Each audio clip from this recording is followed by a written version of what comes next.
नमस्कार, मी आबा माळकर. आपण पाहत आहात लक्षवेध. मंडळी, आज दिवाळीचा पाडवा. आज बारामतीमध्ये गोविंद बागेत शरद पवार हे आपल्या कार्यकर्त्यांना, नेत्यांना भेटत असतात. दरवर्षीचा हा नियम आहे आणि आजचा दिवसही त्याला अपवाद नाही. राष्ट्रवादी काँग्रेसचे अध्यक्ष संस्थापक शरद पवार यांनी दरवर्षीप्रमाणे आजही अनेक कार्यकर्त्यांची, नेत्यांची भेट घेतली. गोविंद बागेत प्रचंड गर्दी होती. या सोहळ्यात किंवा प्रत्यक्ष शरद पवार यांना भेटायला अजितदादा गटाचे आमदारही होते. पण अजितदादा मात्र गोविंद बागेत नव्हते. त्याबद्दल राष्ट्रवादी काँग्रेसच्या खासदार सुप्रिया सुळे यांना विचारलं असता सुप्रिया सुळे म्हणाल्या की अजितदादा यांना डेंग्यू झालेला आणि त्यामुळे ते आजारी आहेत आणि त्यामुळे ते इकडे आले नाहीत.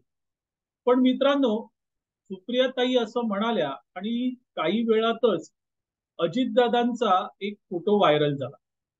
हा फोटो बारामतीचाच आहे आणि अजितदादा तिथे काठेवाड म्हणून आहे, तिथे अजितदादा किल्ले बघतायत असा हा फोटो आहे. म्हणजे थोडक्यात काय तर अजितदादा हे बारामतीलाच होते, पण ते काही या सोहळ्याला आले नाहीत. अर्थात ही अपेक्षा सुप्रिया सुळे यांना होती. म्हणजे पत्रकारांनी ज्या वेळेस त्यांना प्रश्न विचारला की या सोहळ्याला अजितदादा का आले नाहीत, तेव्हा सुप्रिया सुळेंना तीच अपेक्षा असावी की अजितदादा हे बारामतीत असूनही का आले नाही. आणि त्याचं स्पष्टीकरण देताना सुप्रियाताई तर ते म्हणून गेल्या की त्यांना डेंग्यू झालाय आणि अनेक वेळा त्या आजारी आहेत आणि त्यामुळे येऊ शकले नाही. पण मित्रांनो, त्या पुढे जाऊन सुप्रिया सुळे म्हणाल्या की जी गोष्ट आहे ती मोठ्या मनाने स्वीकारली पाहिजे. अर्धा ग्लास हा नेहमी अर्धाच असतो, तो रिकामा नसतो. मंडळी, या शब्दांमध्ये सुप्रिया सुळे यांनी आपल्या मनातली खंत बोलून दाखवली. जी गोष्ट आहे ती मनाने स्वीकारली पाहिजे. अजितदादा हे राष्ट्रवादी काँग्रेसमध्ये नाराज आहेत, होते, अजूनही नाराज आहेत आणि त्याला कारण अर्थातच अध्यक्ष शरद पवार हे होते. शरद पवार आपल्याला पुढे जाऊ देत नाही. सगळ्या पक्षाची सूत्र ते स्वतःकडे ठेवतात. यावर नाराज होत अजितदादा यांनी वेगळी चूल मांडली. राष्ट्रवादी काँग्रेसची शकल झाली आणि अजितदादांचा एक गट तयार झाला. त्यानंतर आता राष्ट्रवादी काँग्रेस कोणाची यासाठी निवडणूक आयोगाकडे सुनावणी सुरू आहे. सुप्रीम कोर्टातही हे प्रकरण गेलेलं आहे. अर्थात अजितदादा यांनी हे सगळं मनावर घेतलेलं आहे, पण सुप्रियाताईंना अद्यापही ते पचवणं जड होत आहे आणि त्यामुळे सुप्रियाताई अजूनही हाच विचार करतायत की आज ना उद्या अजितदादा येतील. खरं म्हणजे आज तो सोहळा होता, त्या सोहळ्याला अजितदादा यांच्या धर्मपत्नी उपस्थित होत्या, पण अजितदादा मात्र तिथे गेलेले नाहीत.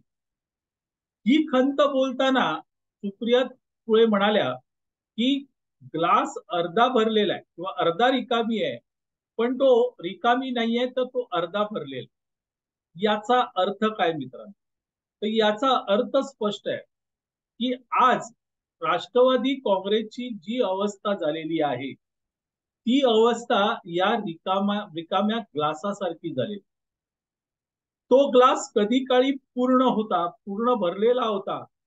आज त्यातलं अर्ध पाणी निघून गेलेलं आहे आणि अर्ध पाणी त्या ग्लासमध्ये.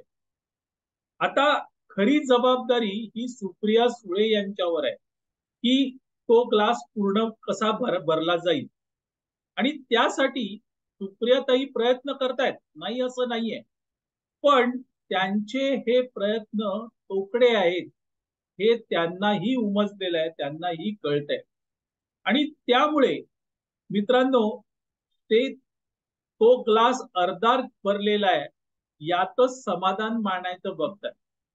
पण मित्रांनो, खरं सांगायचं झालं तर सुप्रिया सुळे यांना अपेक्षित असलेला राष्ट्रवादी काँग्रेसचा ग्लास हा अर्धा का झाला, याची कधी चिंता सुप्रियाताईंनी केलेली आहे?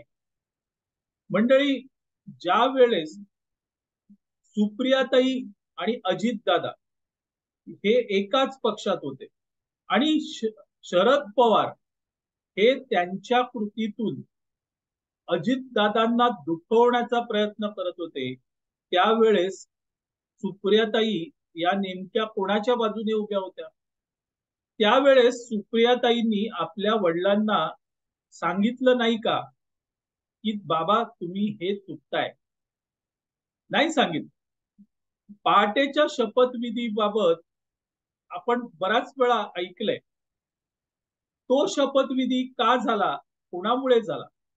शरद पवारांनी भाजप बरोबर जाण्याचं निश्चित केलं आणि ऐन वेळेस माघार घेतली, पण त्याचा दोष सगळा अजित पवारांना दिला.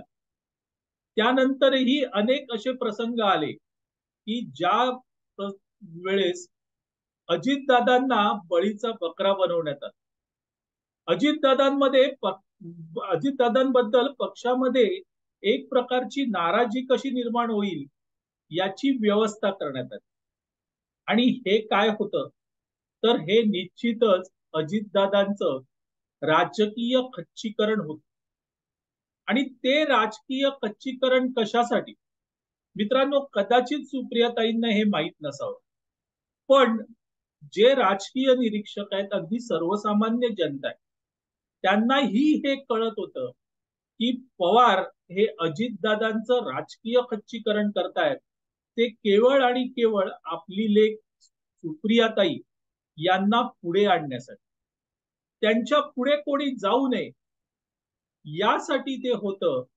आणि त्यातून अजितदादा हे खऱ्या अर्थाने नाराज झाले आणि मग त्यांनी निर्णय घेतला की आता बास झालं, आता राष्ट्रवादी काँग्रेसमध्ये राहायचं नाही, बाहेर पडायचं आणि बाहेर पडून आपण वेगळं स्वतंत्र आपलं अस्तित्व निर्माण करायचं.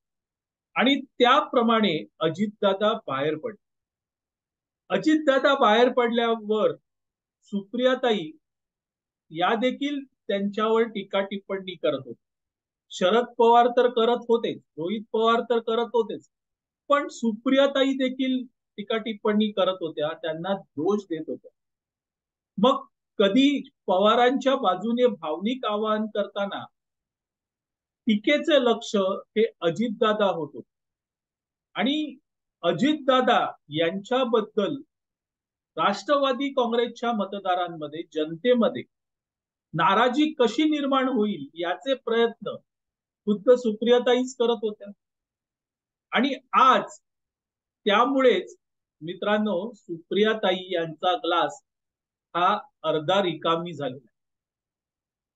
मंडळी, ग्लास पूर्णपणे भरण्यासाठी सुप्रियाताई खरंच काही प्रयत्न करतायत का? कारण ग्लास पूर्णपणे भरण्यासाठी कुठेतरी हालचाल करावी लागते, पण ती हालचाल होताना दिसत नाही आणि त्यामुळे अर्धवट रिकामी असलेला ग्लास कधी पूर्ण रिकामी होईल हेही सुप्रियाताईंना कळणार नाही, कारण त्या दृष्टीने कुठे प्रयत्नच झालेले नाही.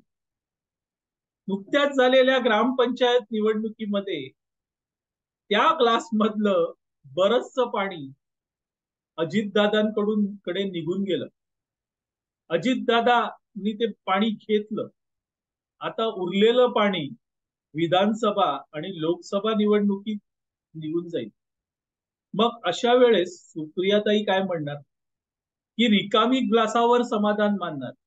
असो मंडळी, आज गोविंद बागेमध्ये जे काही झालं ते खटकणारं होतं आणि त्याही पेक्षा सुप्रियाताईंची प्रतिक्रिया भले ती भावनिक असेल, पण एक प्रकारे अज्ञानाचं प्रदर्शन करणारी होती. ते तुमच्या पुढे मांडण्यासाठी हा व्हिडिओ केला. आपल्याला तो आवडला तर लाईक करा, शेअर करा आणि लक्षवेधला सबस्क्राईब करा. धन्यवाद.